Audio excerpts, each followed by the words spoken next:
Every time we gather for the breaking of bread, every time we celebrate the Eucharist, we pray the Lord's Prayer.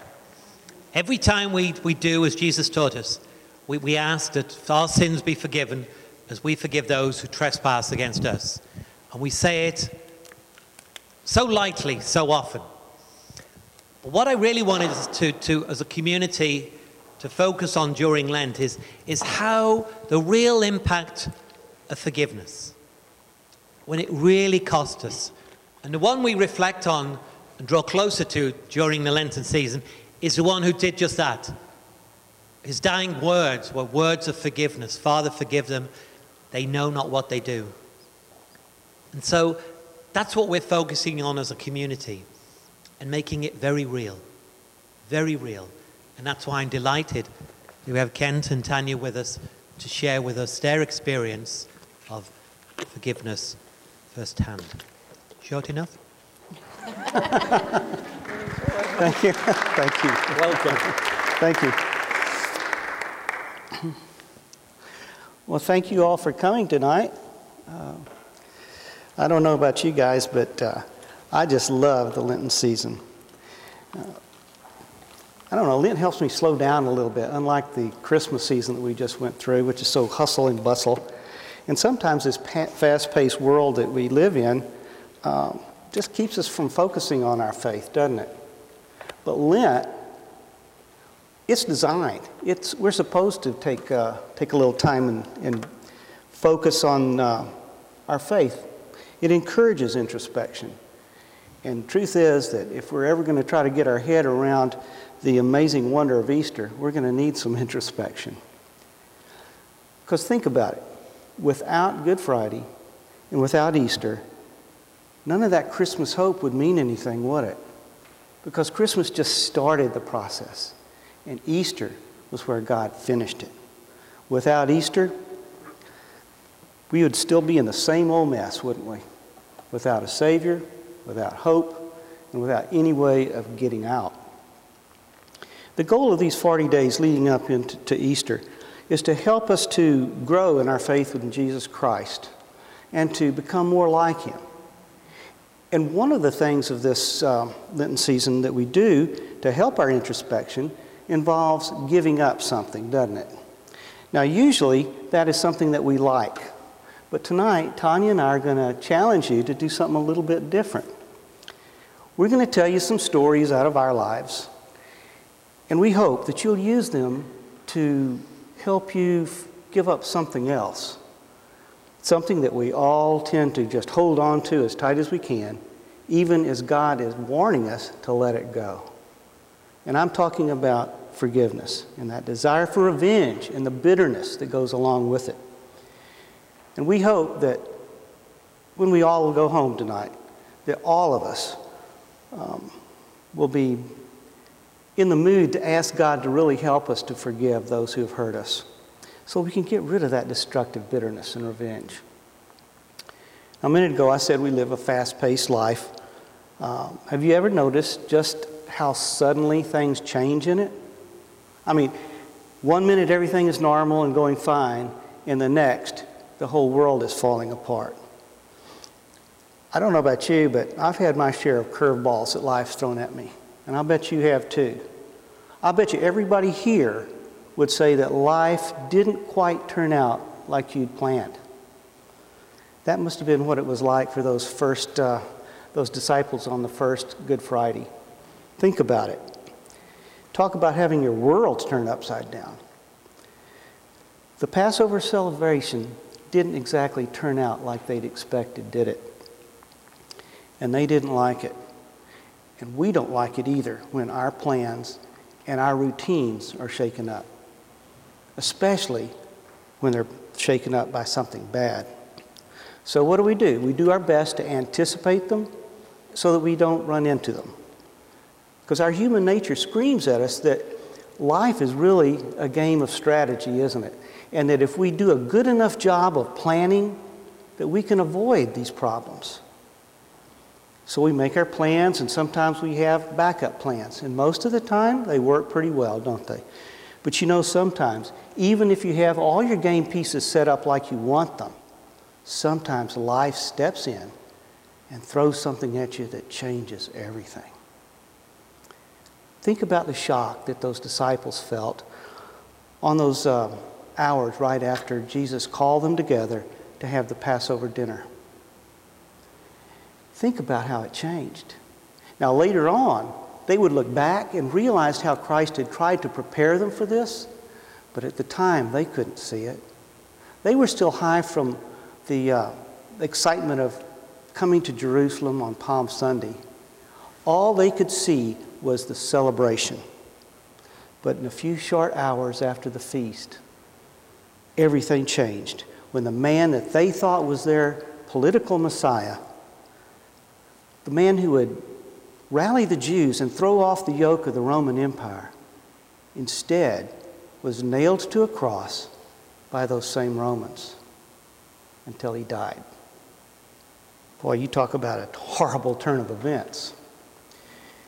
Now, we haven't had anything quite that bad happen to us, but we've all had some disastrous things pop up in life. Ever had your budget cut suddenly without any reduction in your workload? Or maybe that phone call from the school saying that your daughter had been hurt at soccer practice and was on the way to the hospital. Or maybe it was your car breaks down in the middle of the family vacation. What do we do when we have things like that pop into our lives?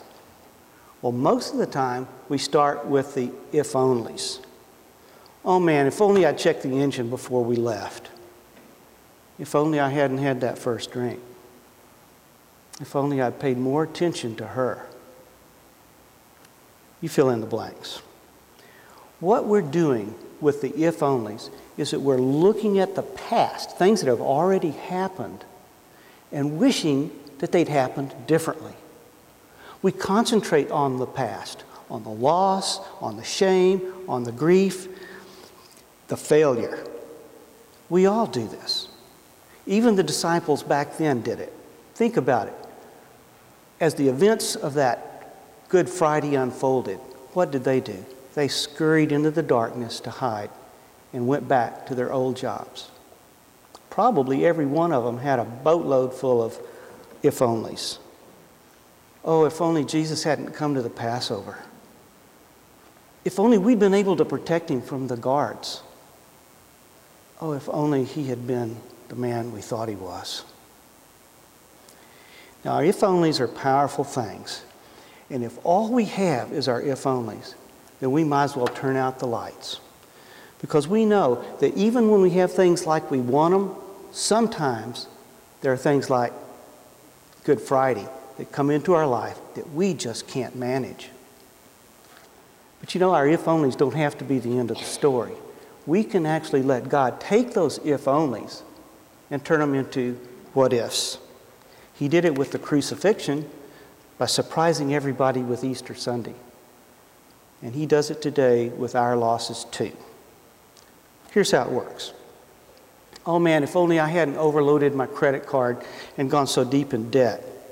Well, what if I took one of those courses on how to control your debt and got it back on track? Oh, if only I had a different boss. He is such a jerk. Well, what if I chose not to involve myself in the company gossip and instead did everything I could do to make him look good? Oh man, if only Dad would just listen. Well, what if I took him to breakfast once a month and we just talked without any agendas? You see how it works?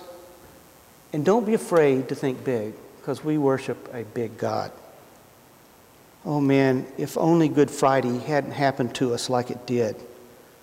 If only Jesus had been who we thought he was, and he led us to freedom from Rome. Well, what if God had a plan bigger than that? One that would satisfy the loss and the sin of all mankind. And what if Jesus' crucifixion was the only way that could have been accomplished? What if Jesus was more than we thought? What if Sunday was coming? See, you just never know. It makes all the difference in the world when we let God shift our focus from the losses of the if-onlys to the possibilities of the what-ifs. Now, I know sometimes it's hard to even see them. And from my own life, I can tell you, even when they're there, it's hard to believe. But I want to tell you a little story, and Tanya's going to tell one too in a little bit, that's going to show you from our own lives the importance of taking that shift in perspective and to allowing God to make that change in our hearts. And as we tell our stories, I hope that you will let us use them to challenge you to maybe give up something a little bit harder than you'd planned to do this Lent season.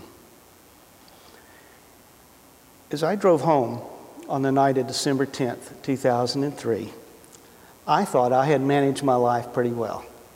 I thought I had everything lined up for the last third of my life. But you know what? In minutes, I was going to be thrust into the biggest bag of if-onlys you can imagine.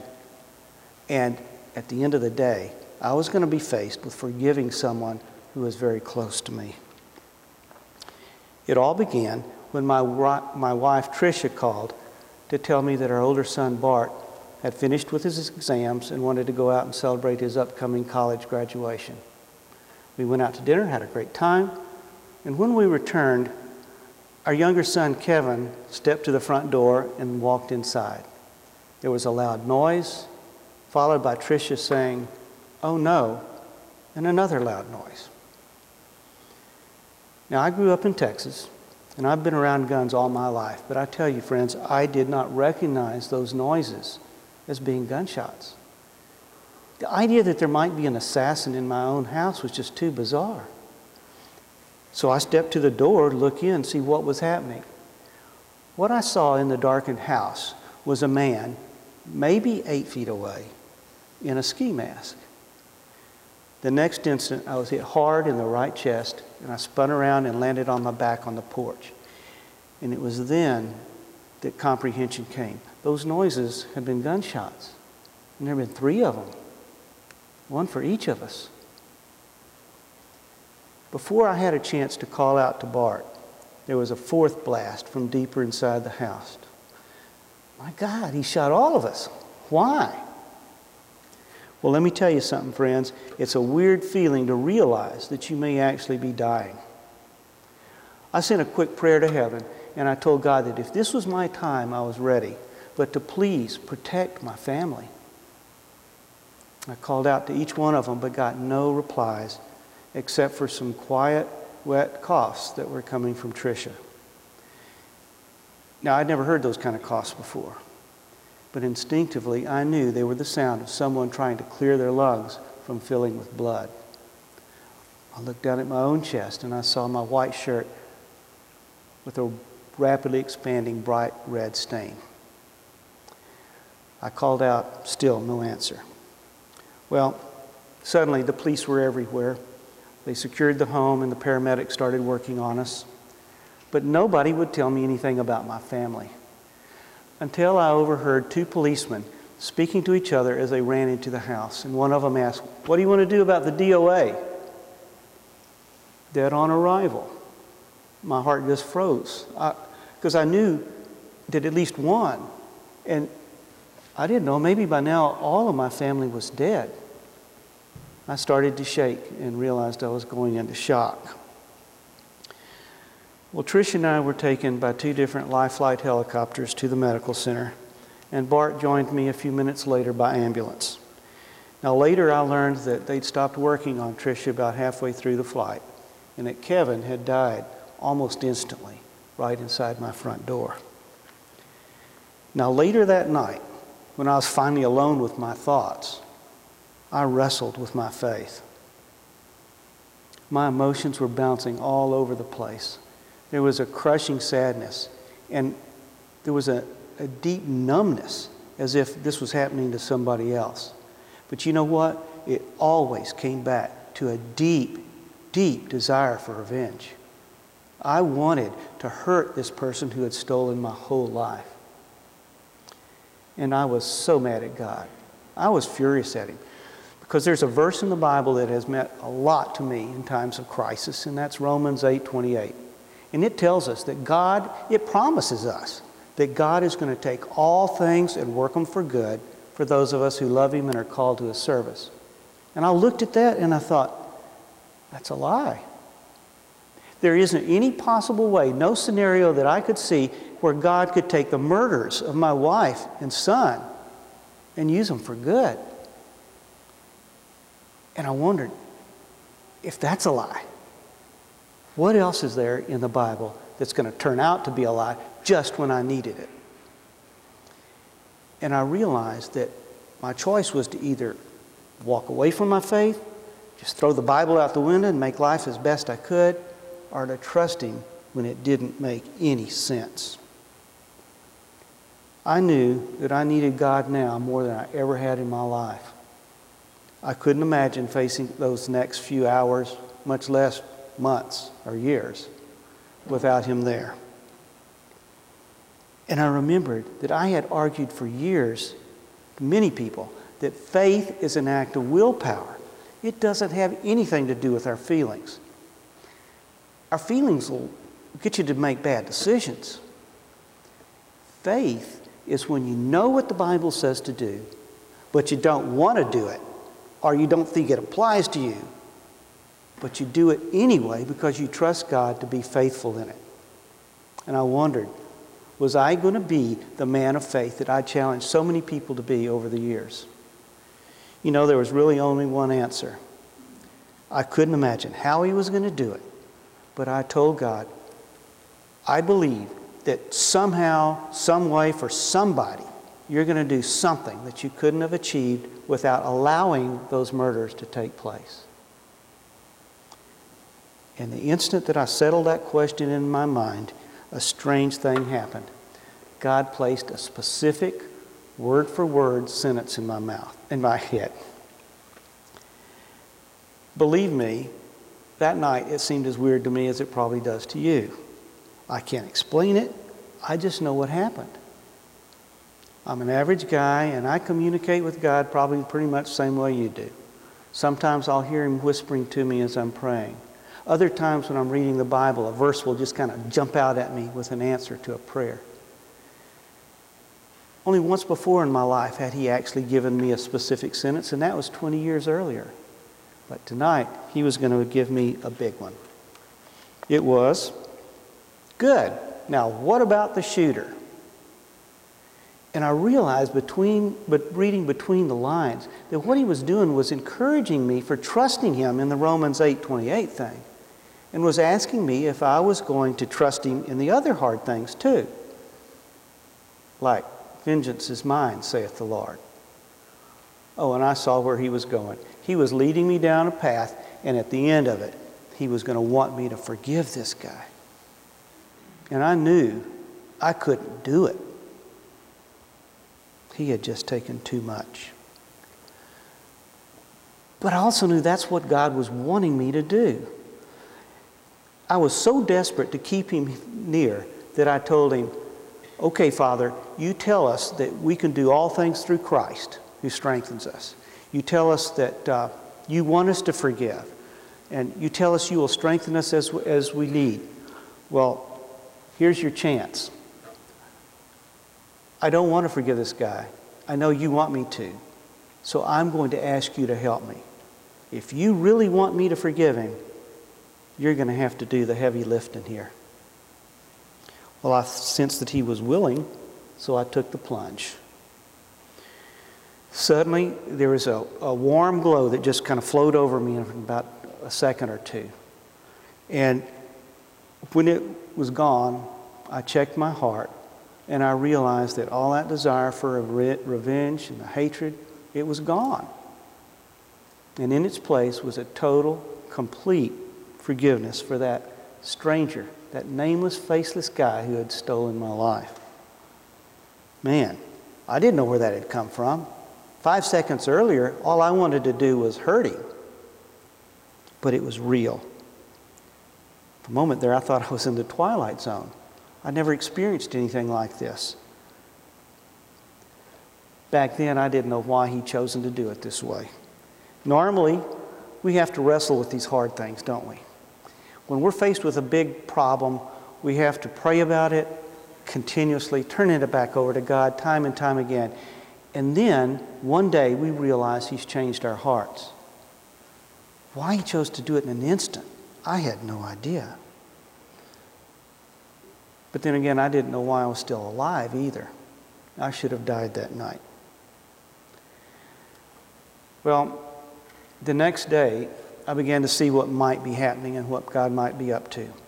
Because the police told me that they'd found out that Bart wasn't about to graduate from college after all. In fact, he wasn't even in school that semester. And he had become their number one suspect for having arranged the murders to hide failures in school. You talk about a nightmare on top of a nightmare. Now, back then, I didn't believe it for a minute. But I did know that Bart's faith was not as strong as Trish's or Kevin's or mine. And if he was going to be the subject of an investigation that might turn into a trial one day, I knew he needed someone that he could count on. Someone who would stay by his side, a rock.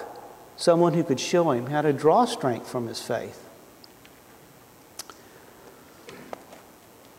So when I went home from the hospital with him 2 days later, I went home knowing that my own son may be responsible for his mother and brother's death and the attempt on my life. But I also went home without those feelings of judgment and fear and condemnation that would have been impossible if I had not resolved the forgiveness issue before I found out that my son might actually be involved. That unconditional forgiveness allowed me to do something that I never would have been able to do otherwise, which was to display for my son God's unconditional love. I remember the story that Jesus had told in Luke 15 about the prodigal son. You know the story. A kid gets his inheritance early, runs off for a life of wine, women, and song. And when he runs out of money, he decides to go back and ask his father for forgiveness. Well, his dad, in the meantime, who, while totally aware of his foolish actions and what it was costing, loved him anyway. And when he returned, he accepted him back into the family. Well, of course, the point is that that's the way God loves us. And I realized that I could actually be the prodigal son dad for my own son who may have done something so horrible. Well, 7 months went by. The police were starting to close in. And one night, Bart went down the stairs and out the front door and out of my life. I didn't know where he'd gone. Later, I learned he'd run off to the mountains of Mexico. But 15 months after he ran away, I had a call one night saying that he'd been arrested and was going to be returned to Sugar Land to face trial. And in 2007, 4 years ago to the day, this coming Monday, he was sentenced to death. Can you imagine the list of my if-onlys? If only my wife and son hadn't died. If only Bart hadn't been guilty. If only he hadn't been given the death penalty. If only we had seen Bart's need so that we could have done something about it. If only I could have had grandchildren. Oh, every time I hear Kent tell his story, I'm still so struck by how sobering all those if-onlys are, as I know you guys are too. But you know, Kent and I believe in the God of what-if, and isn't it those what-ifs that scream in the face of the if-onlys and let us write new chapters? I think many of us have experienced that as well. You know, like Kent, my life strategies were lined up pretty nicely as well.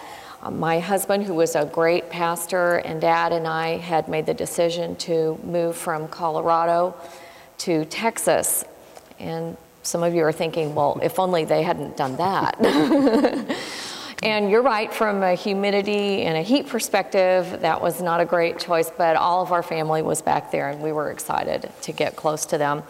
And then what I would call the stuff of life really defied any attempts that I could make to make my life strategies work. And I'm sure many of you have experienced that as well. Within a few years' time, and these were all premature, by the way, my mom, who was everyone's best friend, died. Her sister died. My husband's mom died, and then his dad died, all within a year.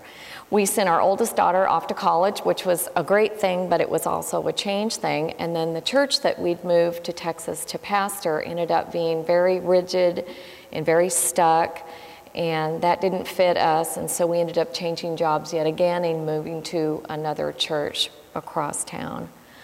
And sometimes, you guys, some pastors are like some doctors, and they end up taking care of everyone around them and not themselves. And at this point, the stress meter had just pegged, and all of the changes and all the deaths and all the loss took a toll. And one afternoon in the middle of Starbucks, I learned that he'd been fired from his job for an inappropriate relationship with a woman at church and wanted to leave. And by the end of the week, that had been announced publicly and spread to thousands of people all over the country.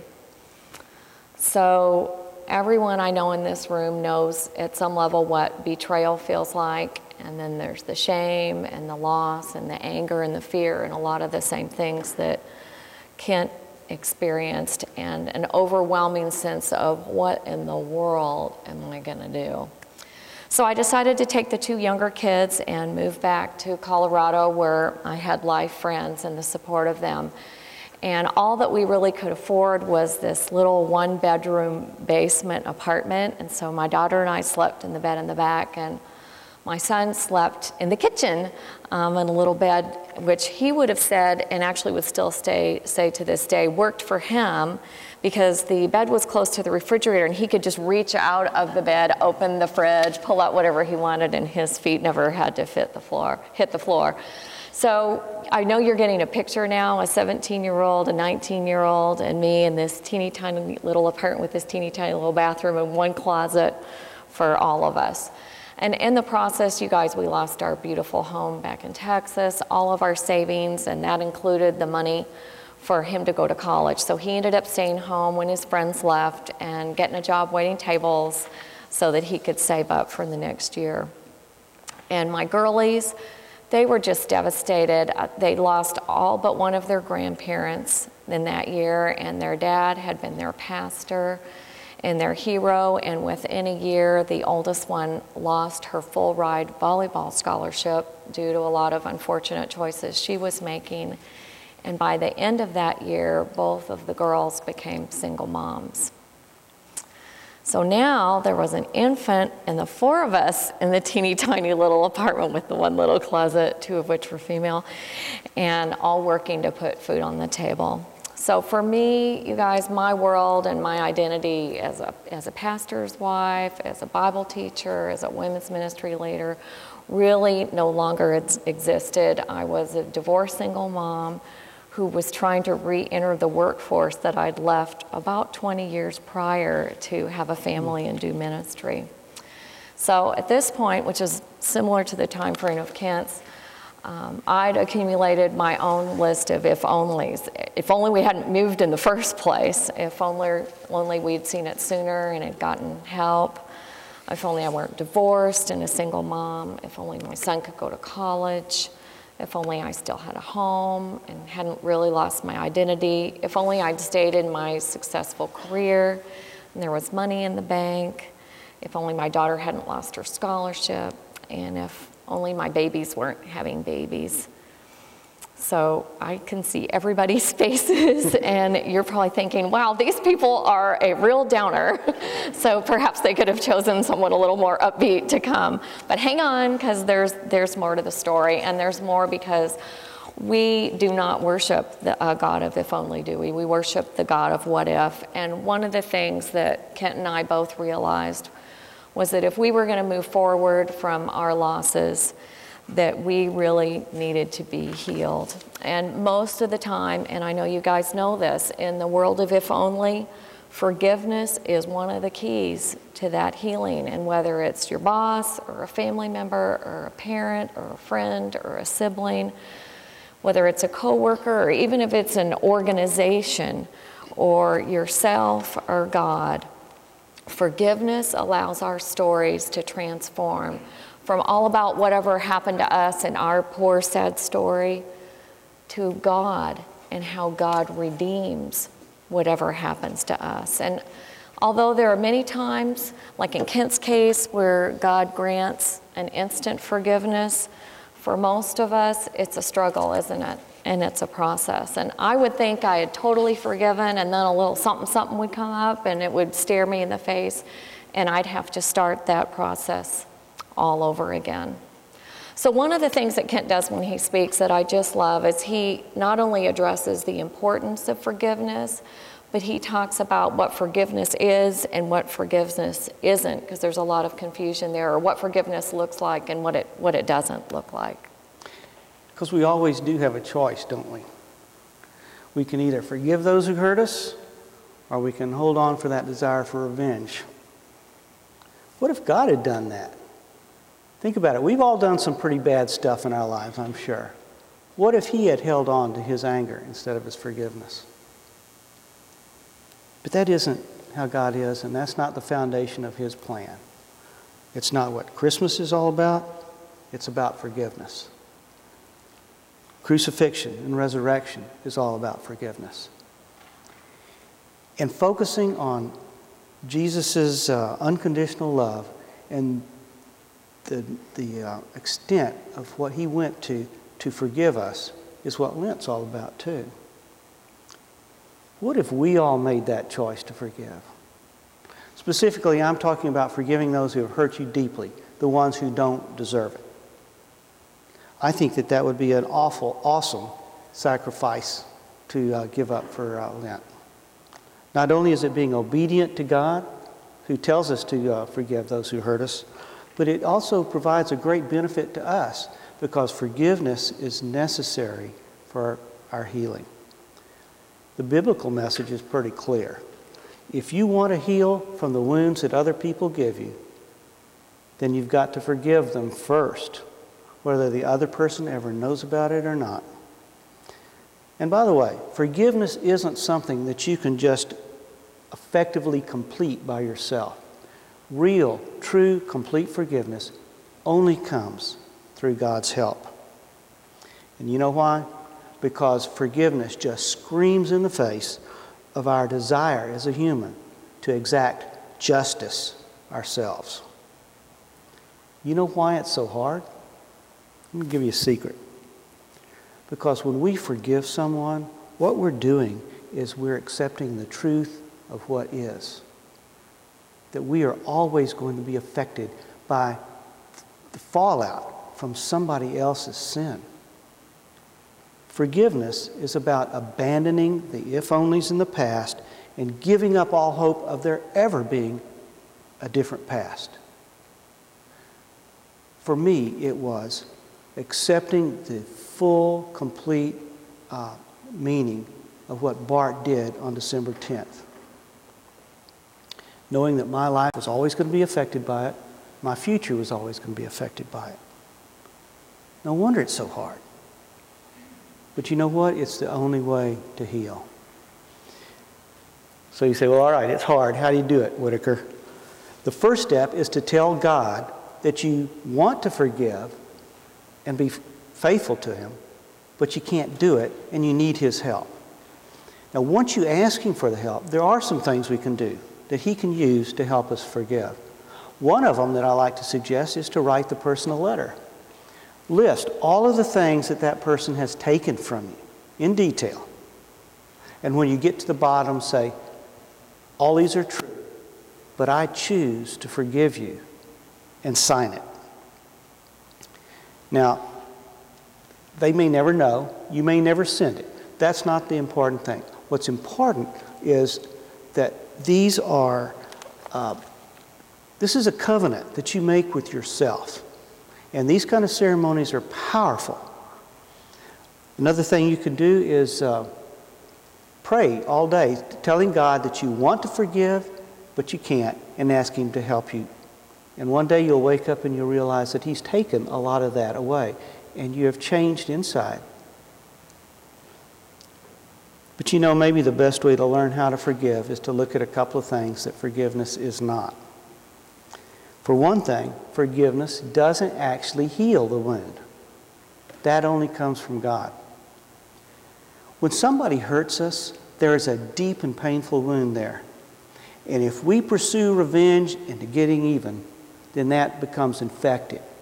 That wound cannot heal, and it is going to poison your emotions and your relationships forever. Now, most of us want to say, well, okay, once I get healed, I'll forgive. But that's backwards. Forgiveness cleans that stuff out of the wound so that the Holy Spirit can come in and actually do the healing. The other person is responsible for the wound, but friends, we're responsible for any infection that sets in and any delay in healing that comes as a result. Another thing that forgiveness is not is forgetting. You know, a lot of people don't want to try to forgive because they think it means to forgive and to forget. And some things are just so horrible that you can't forget them. We only forget the things that are trivial. In fact, some things are so horrible that if you were able to forget them, I think it's really more a case of denial than it is forgiveness. Sometimes we need to remember so that we don't get fooled again. I like to say, if your business partner steals from you, you can forgive them, but you don't have to go back into business with them. Now, before you shout, well, no, wait a minute. Why should they get away with all of this? They're the ones who did wrong. Forgiveness is not letting them off the hook for what they've done. It isn't removing the responsibility for their actions. Maybe it's time to call the authorities. But the point is, we do not have to take judgment on them ourselves. Let the proper authorities do that. One other thing that forgiveness is not. It's not reconciliation. Those two are totally different. Forgiveness is your decision to abandon all desires for revenge, and it's a decision that you make with God.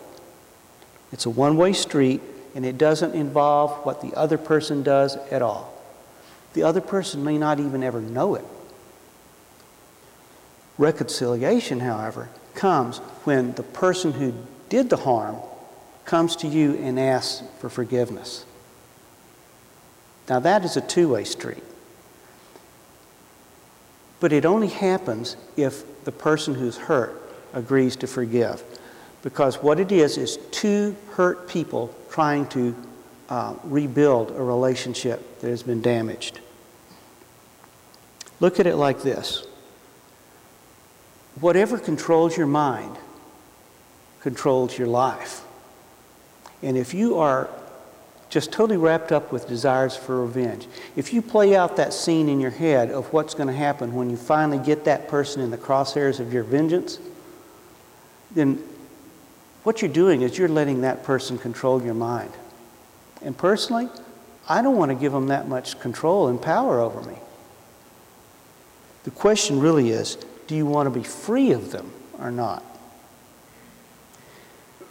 God clearly tells us that we're to forgive and that to leave the vengeance stuff to Him.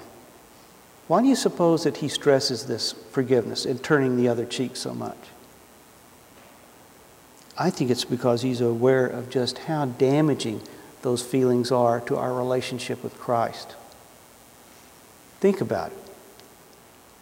If we choose to pursue revenge and vengeance, it pretty much cancels the power of the cross, doesn't it? It's saying even the death of God Himself is not enough to pay for what that person did to me. I want to tell you a story and finish what we've been talking about, because this is where the happy ending comes in. In the middle of all this loss, God was also working on my restoration, even though I didn't know it at the time. 4 weeks after the shootings, I had a friend tell me that she had been reading Jeremiah and had come across a verse that she was claiming for me. Now, I had not heard about this claiming verses stuff, and I thought it was a little weird. But one thing I did know was that if she was going to claim a verse for me, it wasn't going to be out of Jeremiah. He's known as the weeping prophet for good reason. God used him to speak to the Jewish people in the midst of their Babylonian exile. And basically everything he said was a downer. And I thought, what more do I need? I don't need anything from that. But the truth is that in the 31st chapter of Jeremiah, in verses 3 and 4, God is talking to Israel. And he's telling them, look, I know how hard this is, but hang in there. I haven't forgotten you. I'm still here. And this isn't going to last forever. Here's what he said. I have loved you with an everlasting love. I have drawn you with loving kindness.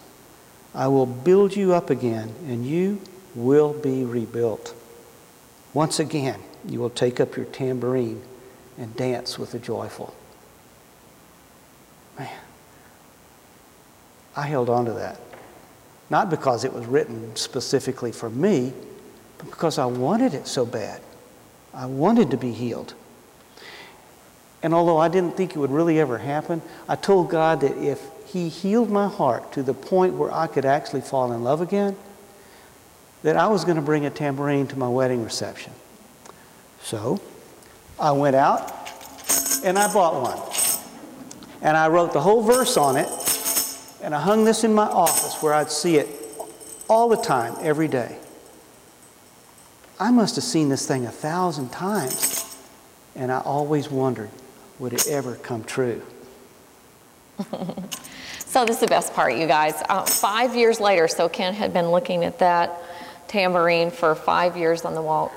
God orchestrated a miraculous series of events, which we don't have time to tell you about here. And about 1.5 years ago, Kent and I left our wedding, not with rose petals or rice, or now the latest thing is bubbles, but we left with 200 people ringing these tambourines with the verse from Jeremiah on it. And what isn't that just a glorious, glorious story? And beyond that, we have the opportunity to speak to people all over the country about this very God who gives us forgiveness and hope and freedom and healing and all those things. And what if, you guys, back to that, what if God took 2 tragically broken people with long lists of if-onlys and brought them together, not just for each other, but to be able to encourage other people in their forgiveness journeys too.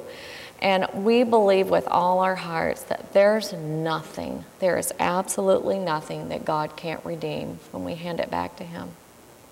Nothing in our stories that he can't redeem. And we have no idea who or what is on your list to forgive this Lenten season.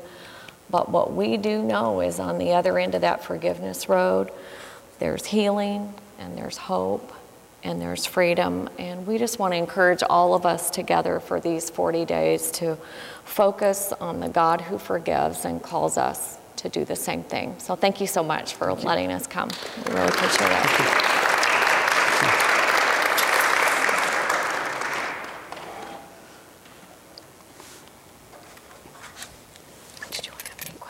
Well, this would be a good time.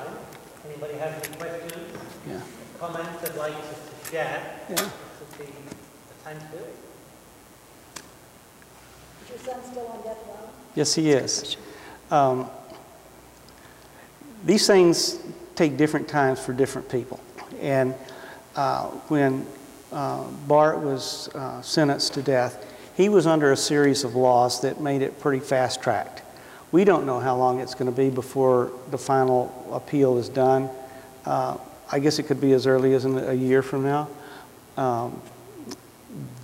One of the members of his defense team says that it may be 2 years. But he gets to have one visit each week, 2-hour visit, and we usually take about half of them. There's other people that go visit. Yeah. Yes, ma'am. Has he forgiven himself? Wow. That's a good question, because he has asked my forgiveness, and I've extended it. And I've told him that the biggie is for him to accept God's forgiveness so that he could forgive himself. Honestly, what do you think, Tanya? It's just hard to say. It's hard to say. It's hard. I wish I could say yes, but he's still fighting. It's in it. process. Yeah.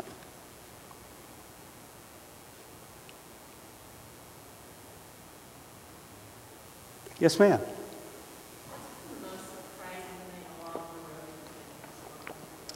What's the most surprising thing along the road?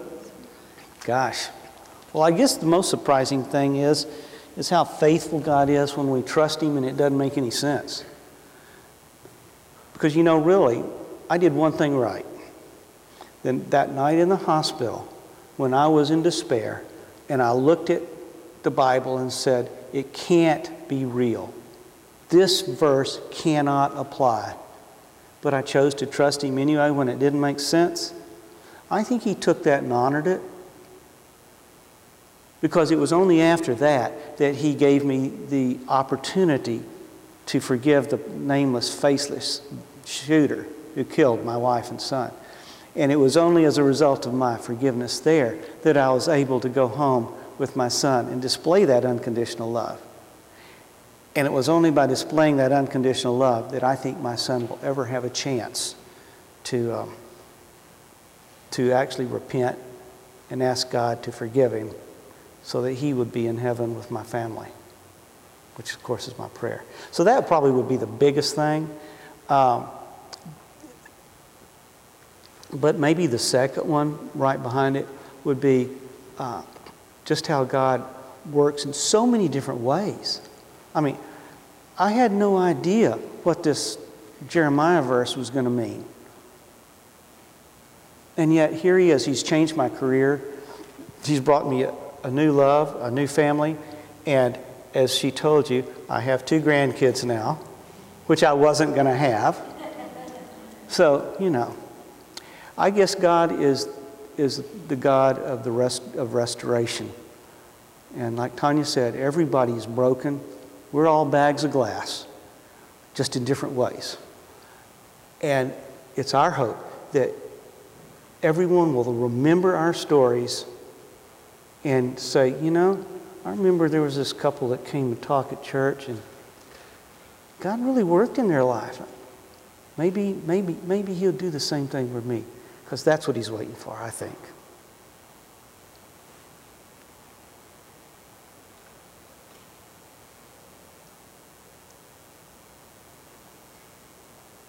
Oh, come on now. Come on now. It's late. They probably want to go. Dr. Sylvia Anchondo is here tonight. So she had a Prayer for Life workshop a few years ago, and the tools that she gave me were very helpful. And one of the things that we did is that we listed out on paper all the hurts, people who hurt us, and the things, and we burned them. And Burning's good. it was very, very, very helpful. Yeah. Thank you, Sylvia. I was speaking at a women's retreat one time in Minnesota, and everybody wrote these things up and pinned them on the cross when they went home, as they left for the evening. The next morning, when everybody came back, the cross was empty. And what we found out was that the speaker had taken them, burned them, and had a little bag of ashes. And she said, all right, everybody come to the window. So a couple hundred women standing there looking at the windows at this retreat center. And she walked out to the edges of the lake that was there and cast that to the wind. And I thought that was great. So I like the idea of burning them. I think that's very symbolic. Well, whether it's your idea or not, you shared it and it helped. And that's what matters.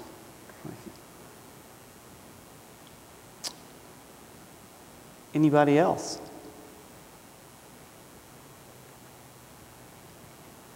Okay. It's just been wonderful coming here. Thank you.